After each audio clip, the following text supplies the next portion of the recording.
I would say there's about 100,000 plus light warriors, as I call them. And if I can enroll more people to just wake up, to find their light within, I think together we can fight this darkness that seems to be taking over our whole world. It's people who have waken up. They have come alive by connecting back to who they are and are consciously on a journey to master their inner worlds and to teach others ways to wake up.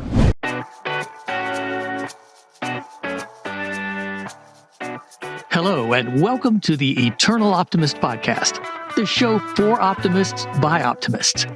This is the show for people who see the good in the world and want to make a positive difference in the lives of their families and communities.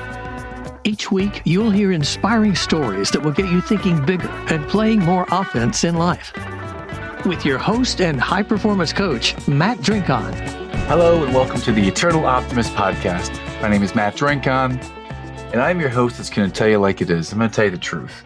I'll let you make your own conclusions about things. I'm not going to attempt to influence your opinion on current matters or events. I'm simply going to lay things out there. I'm going to share with you stories of people who've overcome tremendous hardship to go on to be successful.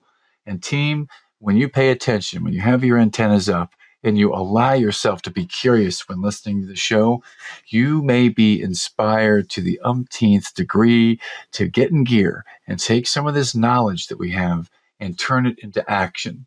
At the intersection of knowledge and action is where wisdom starts to take hold and we change our lives, my friends.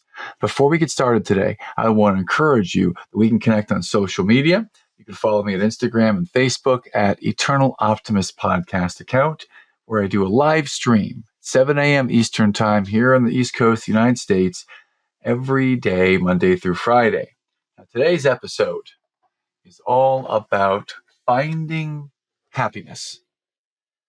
In the past year of 2022, there were a number of amazing guests, and Mr. Ashish Kothari ranks right up there near the top for me. In one conversation we had, he made an impact on the future trajectory of my happiness, and I am thrilled to bring him to you. He's on a mission to democratize happiness, and here are his qualifications. By his early 40s, he was 17 years into working at the global powerhouse McKinsey Consulting, the last 5 of which he was a partner. He was financially very successful. He was married, beautiful family with kids, and he was incredibly unhappy. Now, how many of us ever felt unhappy at work? When we achieve some sort of success, we should feel happy, right? Well, Ashish was unhappy and he did something about it. He went on a journey to discover how to be happy. And in this discussion today, Ashish outlines his journey to seek and understand happiness. He shares a number of micro practices to help you right now. And I can tell you, I've been practicing them since he shared them with me a few months ago, back in October of 2022, and they work. He frames things in such a simple and expert way, topics that you've heard of before, and likely not in this fashion. Topics such as mindfulness, setting intentions, being present. He shares how we can consciously change how we interact with our environment to increase our happiness right now. And now, today's sponsor for the Eternal Optimist Podcast is the core value of appreciation. Thank you, dear listener, for investing your precious time and attention into hearing this podcast right now. In the present moment, right now, I invite you to take a deep breath and breathe in appreciation. You are appreciated. You are making a difference. You may not hear it often. You're going to hear it right now. You can do anything you put your mind to through taking action, learning, and discipline. I thank you for your efforts and everything you do, and the world thanks you, the unsung hero. Thank you. You are appreciated. Now, back to the show. That's totally fine. Now, that's the best, the best podcast. We're launching our own next week, actually, right? And the best of them are just conversations, right, Matt? Like there's no, I think so. That's what it's about. But where I was going was, it is kind of quite crazy in the world that nobody actually, if you look at our curriculum in our colleges, in our schools, nobody teaches. There is no nobody's teaching people how to be happy. Nobody's teaching, the power of connection. Nobody's Mm-hmm. teaching the power of purpose. We're just teaching people how to be successful, right? And successful means you work hard, you get a job, and it's a little bit like, how do you burn yourself towards Mm. getting somewhere? Because once you get there, you're going to be happy. And the milepost keeps shifting. You're right, and I'm curious. And being someone who's been a high level, leader, consultant, coach, mentor for so many people over the years, I wonder if my experience, 9 years into coaching, might mirror your experience. I think if I recall, you had like 17 years at McKinsey, Yeah. and so I'm wondering if our experiences are similar. What I've come to learn, and through my lens, through my truth, is that as my business grows and scales, and as I continue to coach leaders that some might say are on a higher scale, meaning that the people I'm coaching now are running billion-dollar organizations versus people that, were making $110,000 a year, 9 years ago. And I've found that the greater the success or the income or the reputation, or as I grow up this maybe this is a ladder of some Mhm. kind, I'm not finding that there is innate happiness or there is balance or harmony in personal lives. I'm feeling and seeing that these people, some of them may have been sold this idea of success. Let's go get this, to the detriment of the concept of being happy, or the detriment of time with family or quality time there. And they strive to do it. I'm doing it for my family. I'm doing it for others. And they wake up one day and realize that they're so disconnected with everything and everyone in their life, and they don't know how to turn it off. And it's always more, more, more. I want Yeah. more. But it's never to a place where it's enough. And Yeah. it's And it all comes from the inner wiring, right? That's kind of at the core of the book that I wrote and kind of the work that I'm doing. And I'll talk about it, right? And that is, right, frankly, the reason behind, even the company that I created and why I left McKinsey to kind of just do this work. But before that, I'll give you, right, just on what you shared with more senior leaders as they're kind of going forward. There's this beautiful story. It's a very heart-touching story that I read, right? That I want to just share with your listeners, right? Which is the story of, this father who's works really, really hard and always on, sometimes for dinner, has a quick dinner, then he's always back in his office and it's closed. And, his 5-year-old son one day sheepishly knocks and, he's reading a newspaper and he says, Dad, can I disturb you for a minute? And he says, what? How much do they pay you for an hour? And he says, why do you want to know that? And he's like, well, I just want to know how much they pay you for an hour. And, he says, well, I get paid $100 an hour. Okay. Every hour I work, I make $100 an hour. And he says, okay, got it. And then he goes away. And then, the next day he comes back again and he kind of, knocks and talks to his father and says, Dad, can I get $30? Can you give me $30? Right? And his father, works really, really hard and he kind of is doing all this to provide for the family. And he's like, he gets a little upset. He's like, why do you want $30? Like, what do you need? Why do you want $30? What do you want to waste $30 on? And now I'm not going to give you $30. I work so hard to provide a roof and food and like all of these things. I'm not going to give you $30. And the son sheepishly kind of goes away. And then, he's reflecting on, like, he's never asked me for $30. It's a very specific amount, right? It was, I think, more like $33 in some, right? He's like, what is it? So he goes and he wakes his son up, and he says, what do you want $33 and whatever, 30 cents? And, he says, because, I'd love to buy an hour of your time. I have, $67. I have $66 that I've saved up over the last year. I'm missing 37 and my birthday's coming up.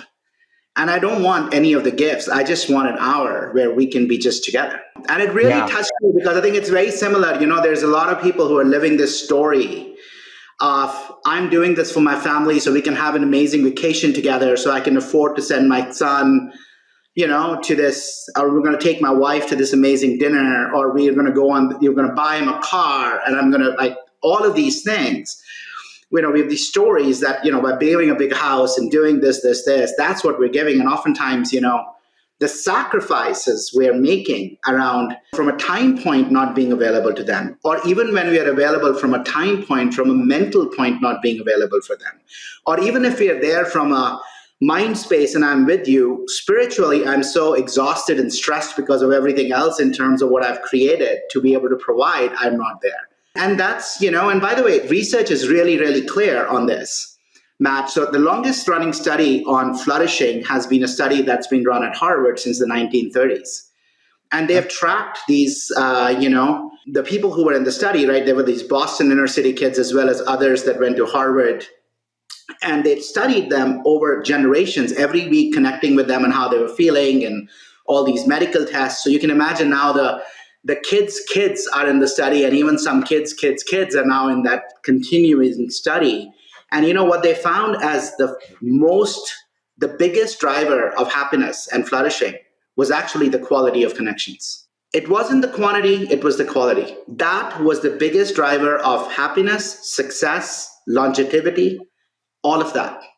Quality of connections, not the quantity, the quality of the connection. Quality of connections. And by the way, this message keeps coming back from so many places, and yet so many out there spend all their time working. The work of Bronnie Ware.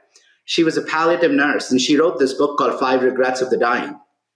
The first regret, I wish I hadn't worked so hard. The second regret or third regret is I wish I'd stayed in touch with my friends. We don't have to wait till our deathbed to recognize these things. That's the opportunity we have. And that's the work that I'm trying to do, is kind of get people grounded in the science of happiness, that we've known for 20 years, grounded in the principles around happiness that we've known from spiritual traditions for thousands of years. Mm-hmm. But not just know them, Matt, but truly start to practice them, truly start to integrate them into their life. This practice that we just started this conversation with, the simple practice of what I shared with you, before the holidays of, hey, I know you're not going to sit down and all of a sudden start meditating, or even if you do meditating for like 30 minutes in the day, what you're trying to do is mindfulness. So just start your day with 1 minute of being mindful while you brush. That's integration. Once you start doing that, it's a simple enough thing to do, but once you start doing that, everything else changes. Yes. Absolutely. Your influence on me since that conversation back in late October has been, and I'll share with the audience, it's been amazing. And I'd invite the audience to put your antennas up heavily if they're not already up, of this idea. And the idea was, when I wake up and I brush my teeth in the morning, pay attention for that first minute of brushing your teeth. Be mindful. Do it mindfully. Just pay attention. And I started with that. And then I took it to my actual meditation practice. I took it to my journaling practice. I took it to the first, literally the first minute of playing soccer with my kids when we have our soccer practice, which was still going on back in November. And I maybe went a little bit obsessive with it, but started to think about the first minute of just about everything I did. Do it intentionally, be really present, be mindful. And it has led to a real sense of inner peace. And I'm already a fairly happy person. I mean, I think I have the radar set to happy. And this has helped me to be, if there is such a thing, happier, just more present, more at peace. And I thank you for that. It's a powerful practice.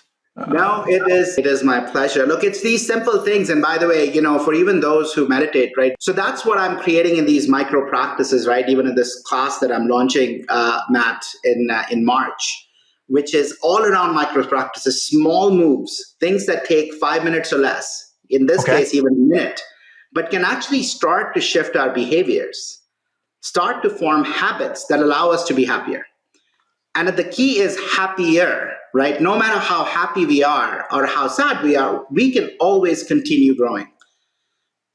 That is the magic of this, right? This is not just for people who are sad or anxious or depressed. This is not just for people who are we can all choose. By the way, that's also research, Matt, which is really powerful again, right? Sonia Lyubomirsky studied this, in the 90s, right? And 2000s. So when she looked at her work, she found that about 50% Okay, 50% of people's satisfaction, happiness, how they see the world is genetic.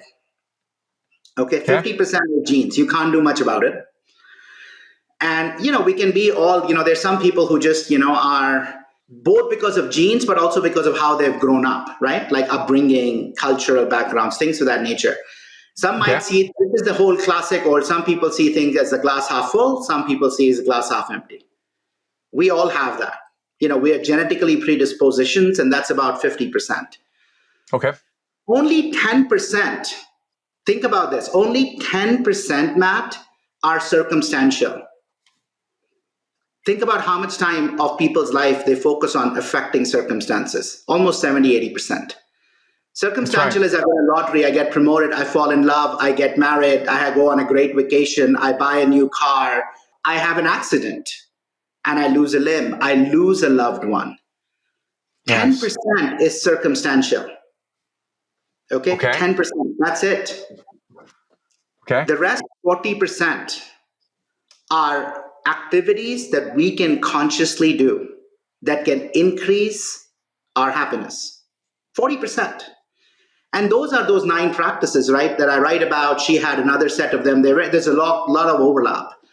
And I studied tons of happiness researchers. I studied tons of spiritual texts around this. And, they all coalesce around these practices of mindfulness and purpose and self-awareness and gratitude and connection and intentions. It's what we pay attention to.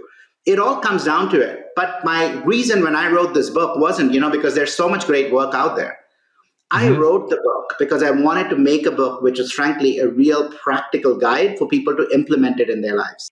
And for those watching on YouTube, you can see right now, this is the book. It's Hardwired for Happiness. I'm holding it up, and it's going to be in the show notes, and you'll be able to link to it and get it. I got it the day it came out. It's pretty fantastic. And you will see, if this is the visual part, you'll see that there is a nice little graph here, a nice little chart that kind of lays down everything that Ashish is talking about right now. If you are listening on the podcast, you won't see that, but know that it's out there. It's amazing.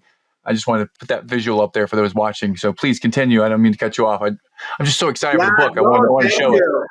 No, thank you. And for those who are listening, I'll just cover briefly here. I know what these practices are so they can get a visual view of it. It's a flower, as Matt outlined, at the heart of the 9 practices that I write about. And these practices are, again, I didn't discover them. I didn't research them either in terms of the backing of science behind why they work. But I did integrate them together and made it accessible into things that, people can do. So at the heart of that is self-awareness. Nothing is possible without us being aware of where we are, how we are making sense of the world. That is at the heart. By the way, if we are self-aware, that's the only way we know, am I paying attention in the moment or not? If I'm not self-aware, I don't know what is my level of energy today, right now, right? Where am I physically, mentally, spiritually? If I'm not aware, if I don't know what my true strengths are, I can't really lean into what is my meaning, my calling in life. I can try and emulate other successful people. I can go get degrees and try and get jobs, but that isn't me. To know what is me, you have to look within.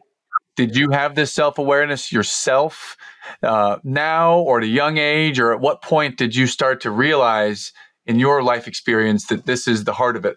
To me, self-awareness was a really big shift for me. And that happened about 6 years ago, Matt. As I write in the book and as we've shared, right, I spent my first 22 years of professional life, and frankly, my first 42 years of life, just doing what I was told and kind of executing on this script that so many people execute of what it means to be successful, right? You say, hey, you want to do well, you got to work hard, you got to execute. And like for every level, right, that I was in consulting for 25 years, McKinsey for 17, every role has certain kind of, if you will, requirements. And you say, I'm going to go do that. As an associate, I'm going to be a really good problem solver and know how to make pages. As an engagement manager, I'm going to really good at kind of integrating these things together, right? As an associate partner, this is what I'm doing. And then I kept moving towards where externally, Matt, what did clients need, right? Because to make partner, to have a good portfolio of work, I was going towards what do clients need? And what are some things that I've learned along the way that I can do, right? Think about, again, external orientation. External orientation about moving up, external orientation about what do people need? What do I need? I hadn't done the work. I didn't know what do I need. I didn't know what I need. So I'll do what other people ask me to do, right? Because at least that way I'm actually being successful because people want me and I'm doing that work. And I had found myself, Matt, at 42, right? I had found myself at the pinnacle of my career, right? I was a partner at McKinsey for 5 years already. I was happily married. I was making good money. I had lots of friends. Luckily, that was always had been true for me. Yeah, I always have kept connected with people my whole life. So I had lots of good friends. My health was fine. It was starting to I was starting to pay for my excesses of 20s and 30s. But, it was okay. My parents were okay. And yet I was anxious. I was waking up with anxiety every day. There was nothing wrong, and I was waking up with anxiety, and I didn't know why it was. And I started looking for answers to that. And I went to this program that the firm offered. I was very grateful for that. And it was a week, Matt, where we weren't completely disconnected, nothing digital. Think about just that. Nothing digital. And it was a week by ourselves. It was in a monastery, in Portugal, an old monastery. It had been converted and been sold into a Ritz-Carlton, but they still maintained the monastery. It had lots of amazing spiritual energy about the place, from hundreds and thousands of years that place had existed. And all the work that people might have done there. And in that week, we did a lot of work, and the whole week was structured around going deep. Structured around going deep into who you are, why you see the world the way you see the world, what is truly getting in your way. And that week was kind of the wake-up week for me. For the first time in 18 months, Matt, I woke up without anxiety. Without any anxiety. Wow. And I also, as I went deep, I recognized, and basically that awareness of who I was and what I cared about came together for me, which then propelled the next 6 years of my life. So what I realized were three things that week, and I'll tell you that self-awareness, that's where I found my work. I realized that what had been true about me, my core essence, my whole life, it had been relationships, connections, right? I'm in touch with people I worked with on a team 25 years ago. Nobody of that team is in touch with each other, but I'm in touch with them. I send out 1,000, last year it was 875, this year it was 1,250 personalized emails at the end of the year. They're just people whose lives I've had been a part of walking and, sharing, and I love being in touch with them, right? So that had been at the heart of who I was, right? If I wasn't working, what could you do? I would be connecting with people, checking in on them and seeing how I could help them make connections, give them what they need, right? Be a connector. The second thing I realized that week was I actually experienced some of this magic of what's in my book, which was, mindfulness, this notion of we see the world as we are, not as the world is. This gratitude, all the first time I was starting to see how these practices could really help me live a better life, be actually more effective. And so I was like, wow, that's pretty cool, right?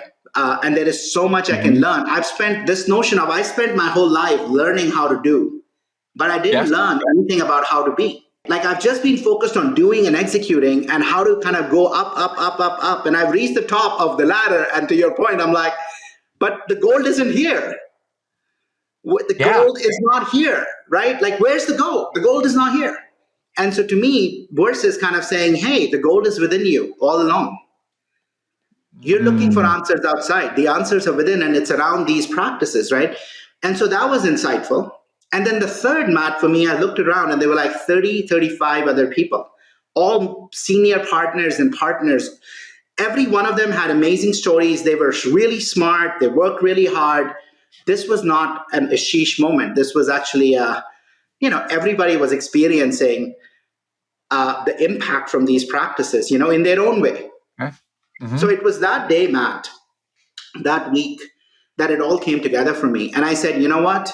I'm going to spend the rest of my life learning as much about this whole field that I don't know anything about. I've just got a glimpse into.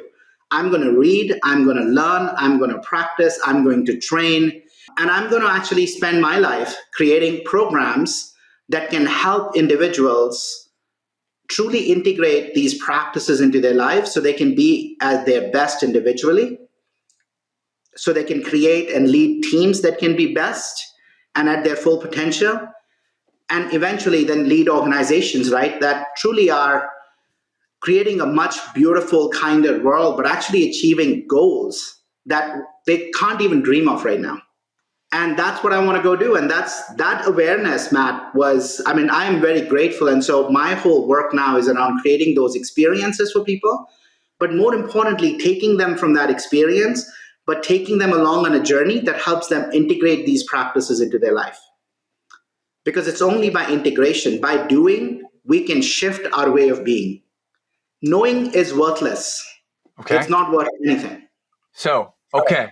I'm unpacking some of this, and I love where it was. You were at a place at the top of the ladder at 42, married, happy. Well, let me rephrase that. You're married, things look great. You're at the top of this ladder, corporate. You're making good money, things are looking good there, but you're waking up with anxiety, and you're feeling there's something that's causing this. You go on a week-long retreat, and everything changes. Exactly. But, I still had to do my work over the next 5 years Yes. to kind of integrate them into their life, right? So I don't want your listeners to take away, oh my God, magical moment, life changes. That's, by the way, the same issue when people go on psychedelic retreats.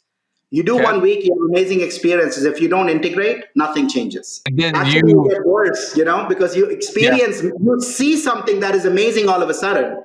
And then all of a sudden you go back to the day to day and you're like, oh my God, now I've actually seen how happy I can be and how great I can be, but I'm caught in this.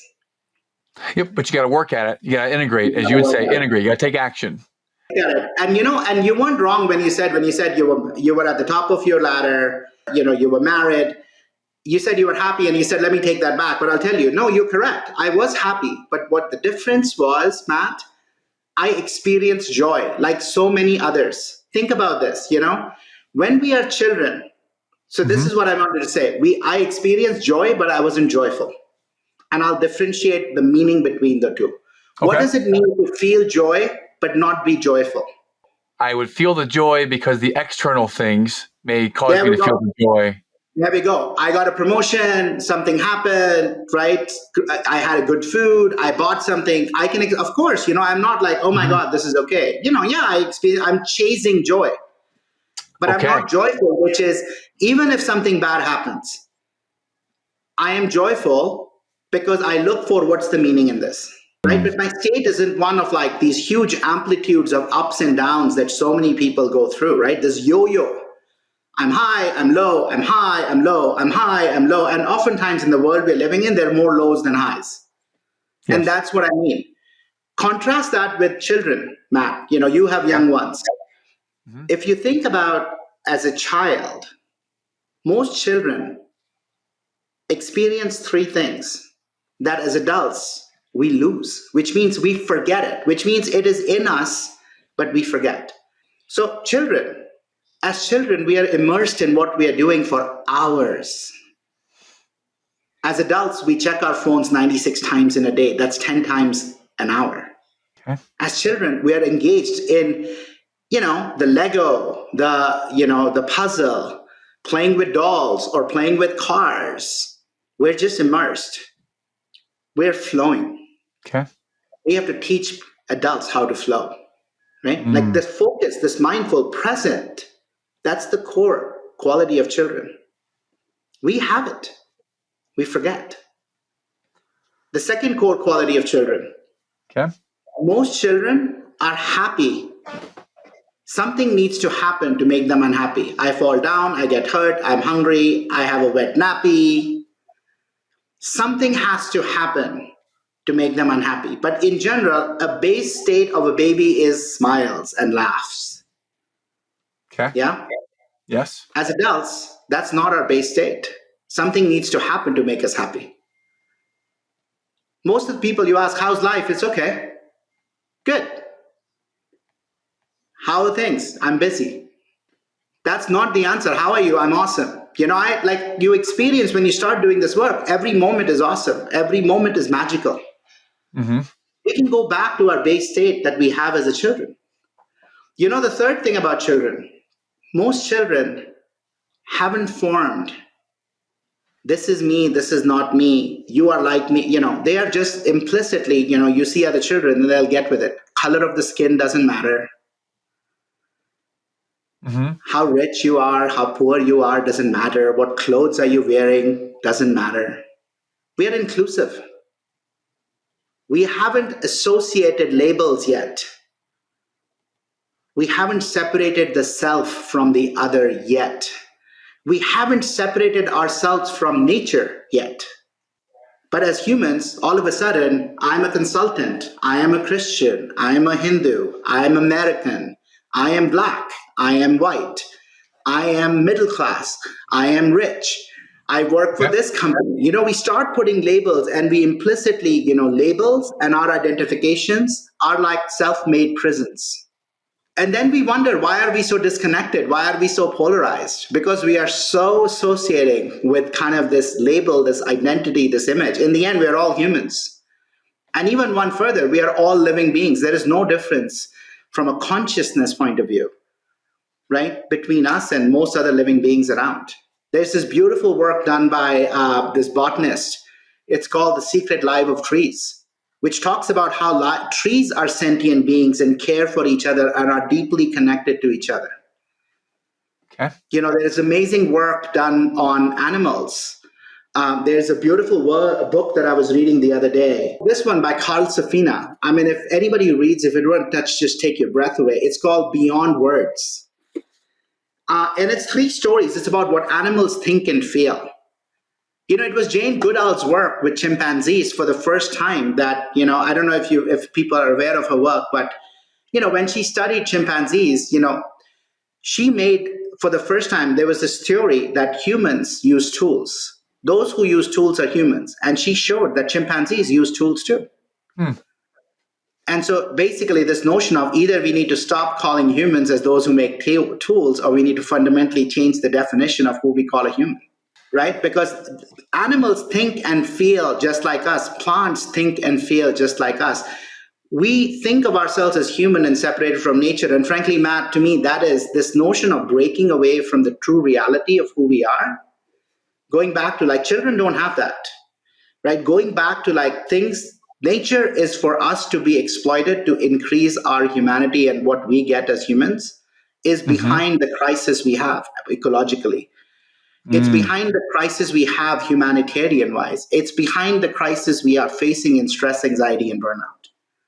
Because we're trying to control things external to us and exploit things external. We'll never exploit ourselves.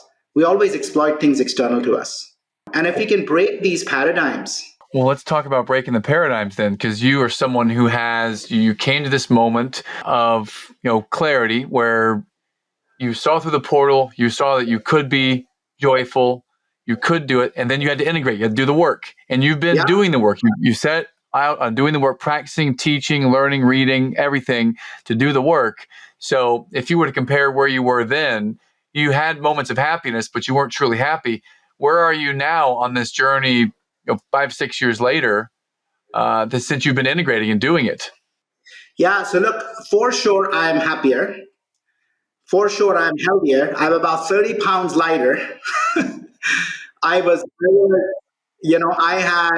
close to, I was pre-diabetic. I had high A1Cs. I had high cholesterol, not large enough to need statins, but, getting there. And all of those are things I'm not dealing with anymore, right? They're all under control. I'm much lighter. I have more energy. I am happier. The practice that changed my life out of all of those 9 practices, Matt, one of the biggest ones, purpose was a huge one. Look, self-awareness was a big one. And I trained as an ontological coach with Newfield Network. Amazing journey. Like I literally did a 9-month program and I started working with that with my clients. Finding my purpose was a big one. I was very successful. My last 6 years, Matt, even at McKinsey, I was there for 5 years. And I'm telling you this, like for your listeners, it's unbelievable. I can say this because I lived it. Okay. My last 5 years at the firm, I went part-time. So I was working 70% of the time, and 70% of the time at McKinsey meant I was working 35, 40 hours. But I was working three days a week, and I would do 3 to 4 hours calls on Mondays and Fridays. So I was working less. I was more successful. My output as a partner, my impact with my clients didn't go down at all. It was actually the same. So I was more effective. I could use the rest of my time to read. I was more productive too. I was reading, I was, coaching. I did courses with spiritual teachers, with neuroscientists. I did courses with psychologists. I read over 500 books. Like I used to read, I still read 20, 30 hours a week, right? Continuously learning, integrating. And so that happened, right? So when I think about the impact of that from and to, I'm doing work now that is literally my personal passion. I'm building this company and we're creating offerings with a sole purpose of democratizing happiness. That's my mission in life for the rest of my life. Democratize happiness. What does that mean? Democratize happiness doesn't mean, everybody deserves happiness, of course. Democratize happiness means making the tools that make us happy accessible to as many people as I can. Our goal is to touch 1 billion people over the next 20 years and beyond. And I don't need to touch 1 billion people. I just need this work and people in the community to be able to reach that. Because, there's probably 7 to 10 people in the world that have reached 1 billion people. Narendra Modi, because he leads India, the most populous country now, right? Reaches 1 billion. President Xi reaches whatever, billion, 2 billion, 3. The Pope reaches a lot through his message.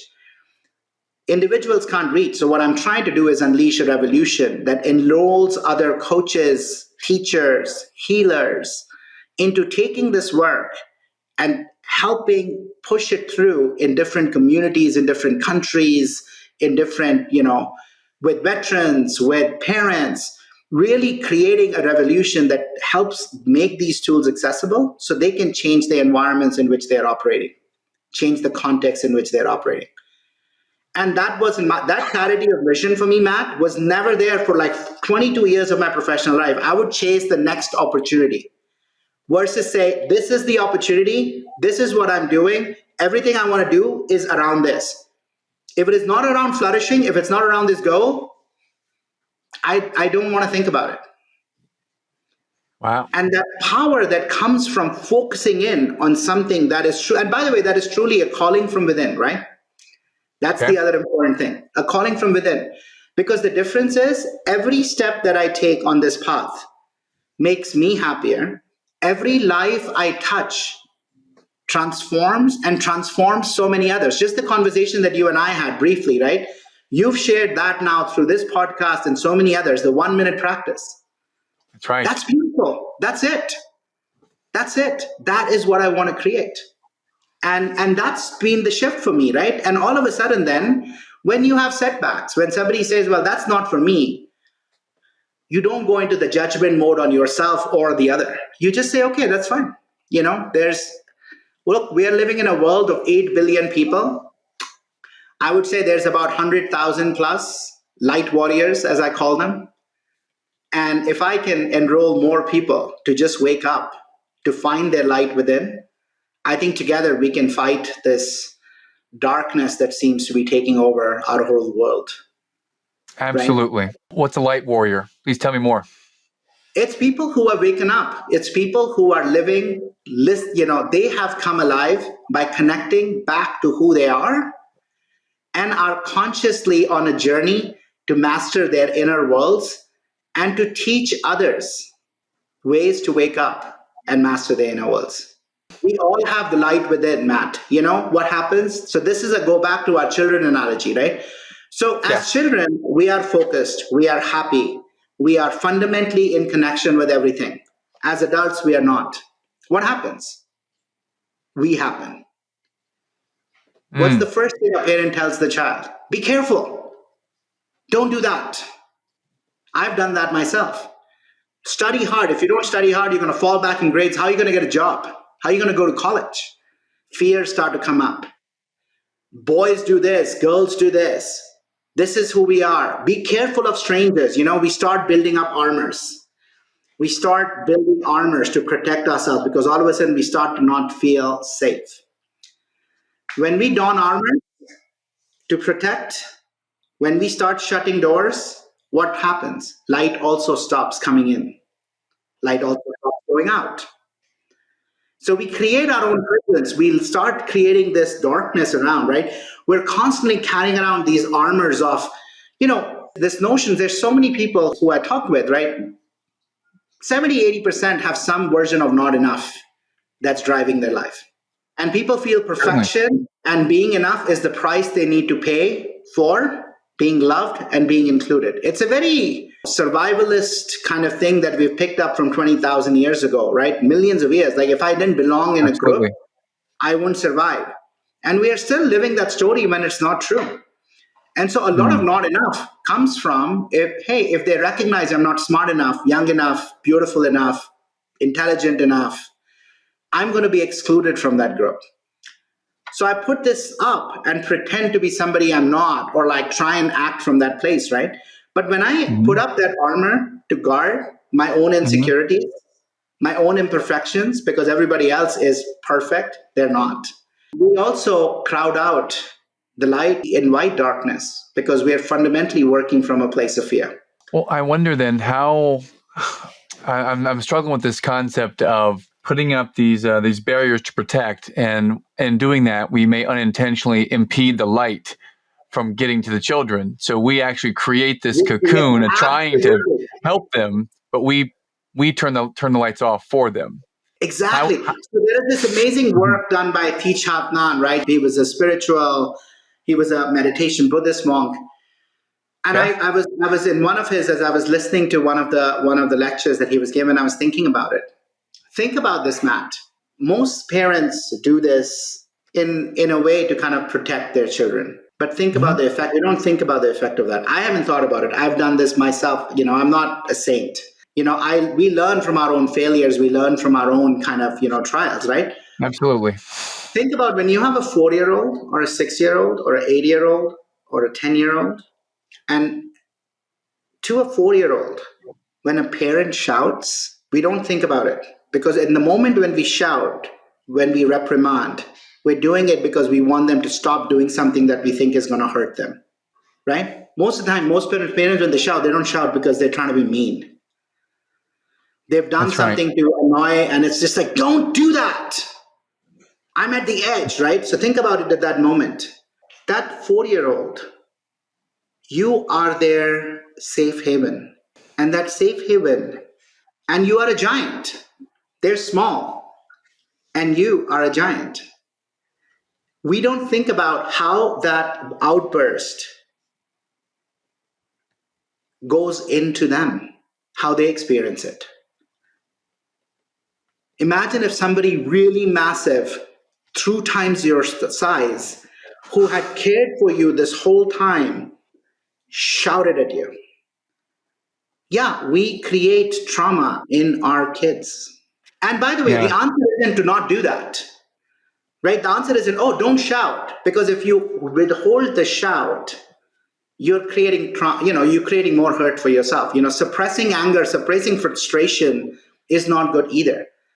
And that's why I say it's about conquering our inner world. It's about working on us, integrating practices that allow us to not experience that in the first place. Again, tying back to what you said to me before, Matt, when we started.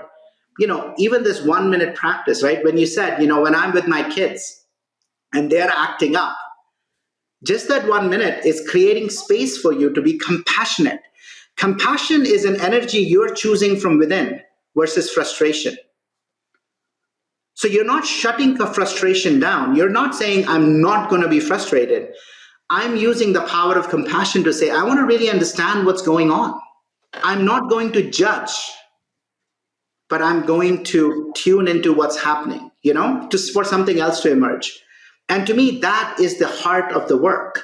It's inner work we can do to kind of fundamentally become more resilient, to elevate our consciousness, and to just create our life energies and organize our life energies in a way that allow happiness to emerge from within, that allow love to emerge from within, that allow meaning to emerge from within. Yes. Here's what I just heard you say. I wrote it down. Coach me if this is not accurate or if it needs more. I wrote down, I'm not going to judge. Instead, I'm going to tap into being compassionate in the moment. It's okay to feel the frustration. It's okay to feel the anger because those are natural things. But rather than act on that, I'm going to work to integrate being present with compassion. So the antidote to frustration or anger or whatnot, it's not suppress it. It's learn to convert into compassion. That is it. And I think that is the heart of so much. I'll give you another story, another teaching. This was also something from Teacher Anand, and it's changed so much of my relationship with people, my relationship with my wife, all of that, right? Which is, so let's do a thought experiment together. Okay. Let's assume you have a flower. You have a potted flower in your house. And the flower was beautiful and it was very fragrant for a long time. But let's assume that, of the last 2-4 weeks, even like month, you've started to notice the flower isn't as fragrant. It's starting to kind of, shrivel a bit, starting to look limp. Matt, if you looked at that flower, what would you do? What actions would you take? Well, if I smelled it, it's not as fragrant, it's starting to look limp. I might first see, is it near enough sun? I might try to put some more water on it. I might try to do something that I've been trained to do or think about plants that helps them grow. Yeah, so I would that's what I would probably do. What's your core energy? What are you solving for? You're solving for what does the plant need? Why is the flower not fragrant anymore? Okay. Why is the flower not looking at healthy anymore? Right? And then you'll say, I'm giving nutrients, water, sunlight. I'm going to research, is there something else happening there? Beautiful, right? We are at an all-time high rate of divorces. When you fall in love, the person you fall in love with is like a flower. They bring you joy. You love being around them.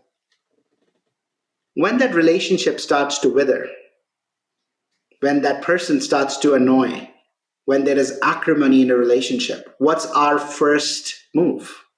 I can tell you what it's not. It's not more sunlight, more nutrients. It's, I don't want to be around that flower. I'm going to go to my man cave. You have changed. You are doing this, and this that is annoying me anymore. Why are you doing that, right? We never say, hey, what was my role? What have I done to make that person be this way? Why are they acting this way? Why has this changed? So this notion of frustration and judgment to compassion, it's the same thing. Rather than look at the other for what is wrong with you, you turn inwards to say, what is wrong with us? What is wrong with me? What am I doing that is actually creating? Yes, and I will take it one step further and keep building and give a personal example that I feel I show up with pretty good energy and love and kindness and curiosity most of the time. And if I were to come home or finish working one day and my wife were not in a great mood, I would wonder, why is she not in a great mood? I'm bringing all my energy and joy and whatnot. And what I didn't realize is that, I'm bringing it now. After I've been gone for the last 14 hours, I'm bringing it. But maybe it's not just me in that moment that she needs. Maybe she needs more of that, more frequent. What am I noticing is I'm noticing that me not being present is leading to that, not just when I'm here. Those are some thoughts that come to mind. And so those are the shifts, right? Again, it is around, we can never control a human being. We can never control anything external. Look, that is the reality. But we can 100% be in control of our own experience. And that's all it is. We can control how we show up. We can control through what lens are we looking. Am I looking to judge about what's wrong? And I'm looking from compassion to just see where they are and what is most needed right now. And what even might be my role in creating it. And how can I just help? I love being in the weeds with you in this. And I feel that this has been a game-changing conversation for me. I'm hoping our listeners really have had their antennas up and to go back and re-listen to this, because it's really, truly, this is a deep examination of self is what you've offered us today. It's a real gift, and not just examine it, but here are some practical strategies that you can use that can help you on this journey of how you show up, of how you convert some of these emotions that might be meant to protect, but really they scare kids, for example, how you turn this into compassion. This has been amazing. What might be, so before we do the wrap up, I'd love to ask you, what might be one example you might can share with us of an exercise that our listeners can try at home to help them in their mindfulness or to help them on their journey? If you can give us a quickie. Yeah. Look, first of all, Matt, I'll just tell you, thank you for having me. Thank you for having me. And look, it's been a real pleasure to be here with you. Thank you for helping me spread this word around this work. We so need it. And they can, people can learn a lot more on happiness.squad.com. I'm sure you'll share the details. We're also launching a community of learners, teachers, and practitioners where people can show up every week and practice with others, because it's all about practice. It is all about practice. It's not about knowing, it's about doing. So here's a practice that people can do, and it's so quick. And I would be curious to hear from your listeners on what has been the effect of this practice on them. You already shared one of those, which is mindfulness, mindful brushing. So here's a practice. Every morning, right? Every morning, when people wake up, I invite your listeners to choose an intention, set an intention for how they want to be today. Oftentimes, the first thing we do is we focus on what we want to do today. What are the tasks that need to be done? Before you do that, just choose on how you want to be today. And choose one of several phrases. And you can find them on our website, but you can just choose. You can make your own around these practices. You can choose to set an intention to say, I'm going to experience the day as more mindful, more grateful, with more compassion, with more love, with more connection. Choose a feeling, a way of being, because you do not control the gifts the world has in store for you today.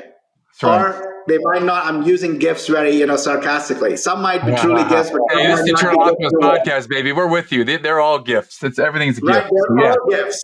So you don't control that, but you can control how you're going to meet. You control your energy. You control where you are choosing to focus with whatever you get that day. Even if once in the day, that intention helps you choose a different response than what your conditioned response is, you should celebrate and congratulate yourself. Because one step, one response at a time is how we hardwire ourselves for happiness, how we hardwire ourselves for love and meaning. So that's it. Every morning, wake up, just choose, set an intention for how you want to be today. Grateful means even if somebody shouts at you, you're grateful for, and just notice, what can I be grateful for even in this moment? Maybe he shouted because he actually cares about me and I have somebody who cares. Yes. Find that gratefulness moment right there, That's it. Find one of those 9 things, make a practice out of those 9, and see how it changes your life. Thank you for that, Ashish. Appreciate you. What are the places we can find out more about you? You mentioned, I think, happiness.squad.com a minute ago.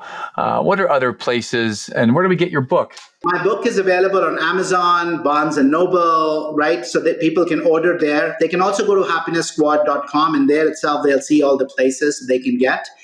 We're also launching a community with a masterclass, which is all around, I took the neuroscience of habit formation and I've created a program that allows people to just learn 5-minute practices.